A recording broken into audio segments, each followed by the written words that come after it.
Welcome to our Maha Periyava களஞ்சியம் channel. இன்னைக்கு நம்ம வாழ்வில் வசந்தம் கொடுக்கும் வசந்த பஞ்சமி பற்றி தெரிந்து கொள்ளலாம். இது சரஸ்வதி தேவி அவதார தினம்.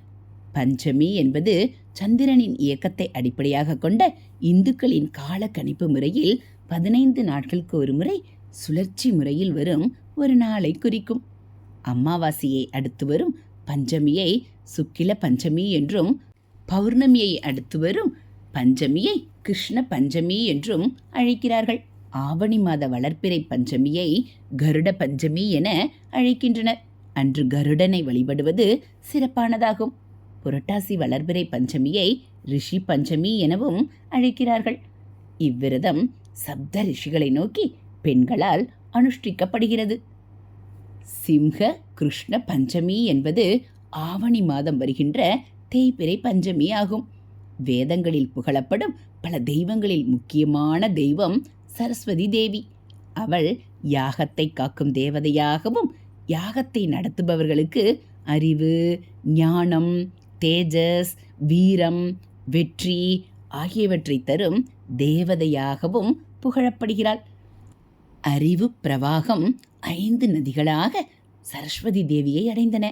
அவள் பூமியில் நதிகளாக ஓடுகிறாள் என்று வேதங்கள் கூறுகின்றன. சரஸ்வதி தேவியானவள் ஆதி பராசக்தியின் அம்சம்.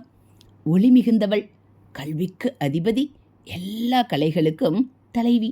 வித்யா என்றாலே ஆத்மாவை மெஞ்ஞானத்துக்குள் இழுத்துச் செல்லும் வழி என்று பொருள். அவள் முழு ஞானத்தை தருபவள். அவள் தருகின்ற ஞானம் பிரம்ம ஞானமாகும். பிரம்மா தன் மனைவி சரஸ்வதியுடன் வசிக்கும் இடம் சத்தியலோகமாகும். அங்கு அழகான வெண்தாமரை பீடத்தின் நடுவில் வீற்றிருக்கிறாள். உலகிலுள்ள 64 கலைகள், திறமைகள், மனோசக்திகள் உடலுருவம் தாங்கிக் கொண்டு அசுரர், நரகர், கருடர், யக்ஷர், கிம்பருடர் போன்ற பலருடன் இச்சபையில் உள்ளனர். கணபதி, சுப்பிரமணியர் போன்றோரும் இச்சபையில் இருக்கின்றனர். அப்சரஸ்கள் நிறைந்த இந்த சபை எல்லா சபைகளையும் விட உயர்ந்ததாக விளங்குகிறது. அங்கு ரிஷிகளும் ரிஷி பத்னிகளும் உள்ளனர். 4 வேதங்களின் அதிபதிகள் மற்றும் ஆ முதல் ச வரையிலான 51 அக்ஷர தேவதைகளும் வீற்றிருக்கின்றனர். வீணாகானம் அவையை நிரப்பிக் கொண்டிருக்கிறது. அந்த அம்பிகையின் அவதார நாளாக கொண்டாடப்படுவது வசந்த பஞ்சமி. பிரம்மன் அம்பிகையை வாக்வாதினி, வாகீஸ்வரி, வாக்தேவி, சாரதா, பாரதி, பிராமி, வீணாவாதினி, வாணி, சரஸ்வதி தேவி என்றெல்லாம் போற்றி துதித்தார். இவ்வாறு ஸ்ரீ சரஸ்வதி தேவி அவதரித்த தினமே வசந்த பஞ்சமி. அந்த நாள் தை மாதத்தில் வரும் பஞ்சமியாகும். இதனை மகா பஞ்சமி என்றும் சொல்வார்கள். ஸ்ரீ பிரம்மாவின் மனதிலிருந்து சரஸ்வதி அவதரித்ததாகவும் புராண தகவல் உண்டு. நீல சரஸ்வதி, உக்ரதாரா, சகவதாரா, நீலதாரா என்பவை சரஸ்வதியின் அம்சங்கள். சப்தமாதா வரிசையில் 6வதாகவும் வீற்றிருக்கிறாள். வாக்குக்கு அதிபதியான சரஸ்வதி தேவி நம் உடலில் வெவ்வேறு பெயர்களுடன் வியாபித்திருக்கிறாள் என்று சாக்த தந்திர நூல்கள் கூறுகின்றன. வேதங்களில் இன்னொரு சரஸ்வதியும் உண்டு. அவள் வேத சரஸ்வதி ஆவாள்.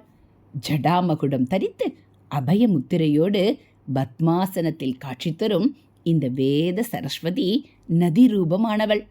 நீர்ப்பறவையை வாகனமாக கொண்டவள். அம்பிகை ஜனனமான வசந்த பஞ்சமி தினத்தில் சங்கீதத்தாலும் நாம சங்கீர்த்தனம், பஜனை முதலியவற்றாலும் அம்பிகையை ஆராதிப்பது சிறப்பு. ஸ்ரீ சரஸ்வதி தேவிக்கு வசந்த பஞ்சமி தினத்தில் பூஜைகள் செய்து வழிபாடு செய்வதால் ஞான சித்தியாகும். அக்ஷராபியாசத்திற்கும் கல்வி சம்பந்தமான புதிய முயற்சிகள் துவங்கவும் ஏற்ற தினம் இது. ஸ்ரீ கிருஷ்ணர் சாந்தீபனி முனிவரிடம் குருகுலவாசம் துவங்கிய நாளும் இன்றுதான். வசந்த பஞ்சமி தினத்தில் அன்னை சரஸ்வதியை வழிபடுவதால் கலைகளில் முன்னேற்றம் பெறுவதோடு அல்லாமல் ஆன்மீகத்திலும் உயர்நிலை பெற்று ஞானம் பெறலாம். நமது உள்ளங்களில் அஞ்ஞானம் நீங்கி ஞான ஒளி பெருகி வாழ்வில் வசந்தம் வீச வசந்த பஞ்சமி தினத்தில் அன்னை சரஸ்வதி தேவியை வழிபாடு செய்யலாம். இதுபோல் ஆன்மீக கதைகளை நீங்கள் தெரிஞ்சுக்கணும் அப்படின்னா மறக்காமல் நம்ம சேனலை சப்ஸ்கிரைப் பண்ணுங்கள். கூடவே பெல் ஐக்கானை கிளிக் பண்ணி ஆளுங்கிற பட்டனையும் அழுத்திடுங்க. நம்ம சேனலில் வரக்கூடிய ஆன்மீக கதைகள் எல்லாம் உங்களுக்கு பிடிச்சிருந்தா ஒரு லைக்கும் கமெண்ட்டும் கொடுத்து உங்களுக்கு தெரிஞ்சவங்களுக்கும் ஷேர் பண்ணுங்கள். தேங்க்யூ.